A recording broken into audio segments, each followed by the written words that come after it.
Thank you. It's great to be with all of you. Thank you for that very generous introduction. I probably should sit down now and just rest on that. But I appreciate the opportunity to be with all of you today. This is something that is extremely important to me. I had an opportunity to meet some of the folks from Newport Academy that will be one of whom will be speaking a little while about their experience, her experience, and I also see so many wonderful folks in this room and corporations. Let me first thank Jill for all the work that she does, as well as all of the staff members. She is a taskmaster.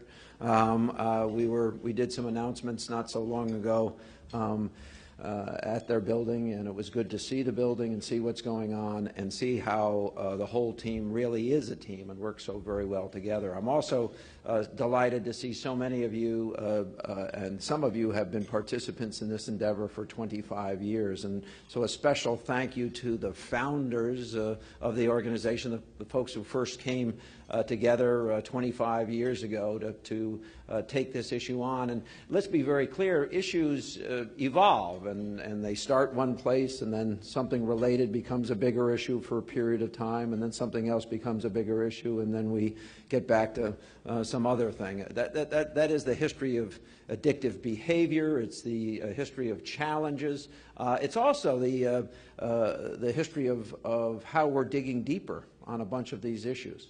And I'll talk about this for a minute, if you don't mind. Addiction is an unbelievable challenge in all of its manifestations, whether it's quite frankly, whether it's smoking or alcohol or opiate, is a tremendous problem, and the end result very frequently is overcrowded prisons, crowded with people when they get out who will be unemployable as deemed by our society, and then cause additional difficulties and strains on the economy for services that they'll require that they have no ways to pay for. This is a continuum.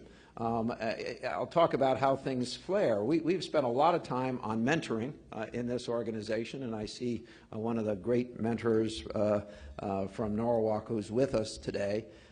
We've spent a lot of time trying to attack this issue on a mentoring side and done it successfully in a large number of communities. The idea that we can take someone who is without a role model and hook them up with a person who becomes that role model, hopefully for an extended period of time, and therefore changes that young person's life, not just for themselves, but for subsequent generations as well, is a very important tool that we have been successfully deploying for some period of time.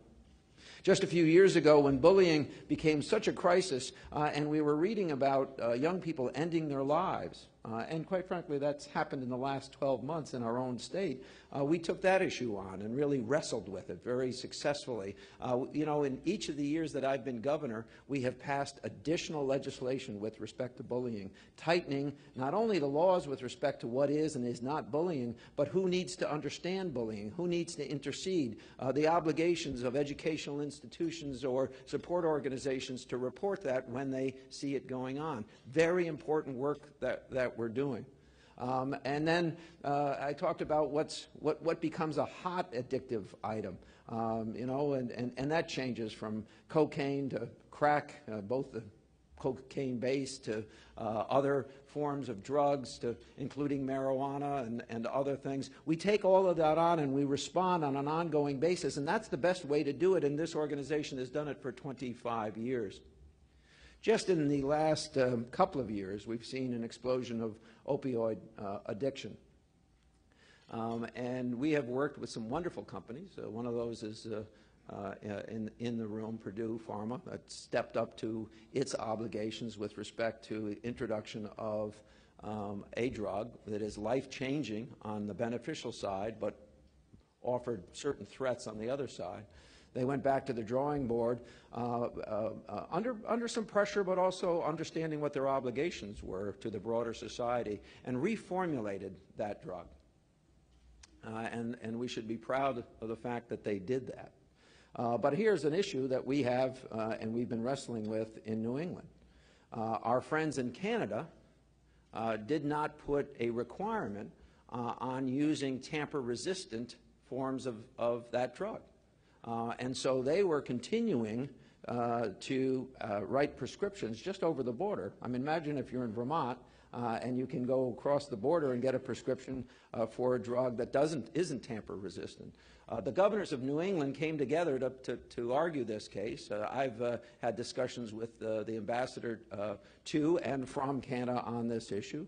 They are in the process of making real changes, and they have a different kind of insurance program than we have. Some of this is a knowledge that I developed through the partnership and of course, other partnerships, including the New England governors. So, you know, you talk about a 25th anniversary or celebration of an organization.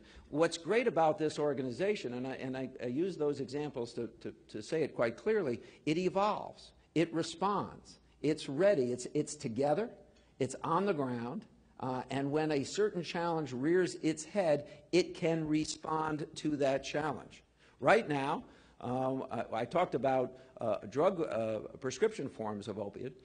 But the real chief problem that we're facing right now is how inexpensive heroin is.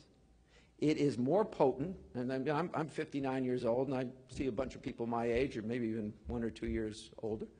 And you know, we grew up in a time when heroin was expensive and wasn't that pure. Now it's pure, and it's one of the least expensive drugs that you can come by. For all of you feeling good about yourselves in your 50s, I'm going to point something out to you. You know what one of the largest growing audiences of opioid prescription and then heroin abusers are? People over the age of 50. Why? Because you have your knee replaced. Why? Because you have your hip replaced. And then somebody gives you a prescription. Or for this matter, you go to the dentist for major dental surgery or reconfiguration, and you get a prescription to something you like. And then before you know it, you're out on the street buying a cheaper form of that drug. Now, I point that out because we all think we're all safe, and most of our efforts are around our children, and as well they should be. But this is a real challenge for us. When we lose in a single town 2 or 3 people to overdoses, that's a big message. So I want to thank this organization for helping us in Connecticut and in New England respond to that challenge. And it's something that I'm working with and monitoring on an ongoing basis, and quite frankly, in many cases, working with people in this room. So thank you. Thank you for what you're doing day in and day out. The support is very, very important. Please don't let up, and don't ever assume that we're going to be done with these issues and these problems. We'll never be done. We'll never be finished. We will be responding to whatever the new challenge is. So this organization, of course, should exist for another 25 years. And with the support of people represented around these tables in this room, I have no doubt that it will happen. And whoever is the governor a few months from now or 20 years from now will look to this organization as an organization that helps make Connecticut a better place day in and day out. So thank you to all of you who support it. God bless you all.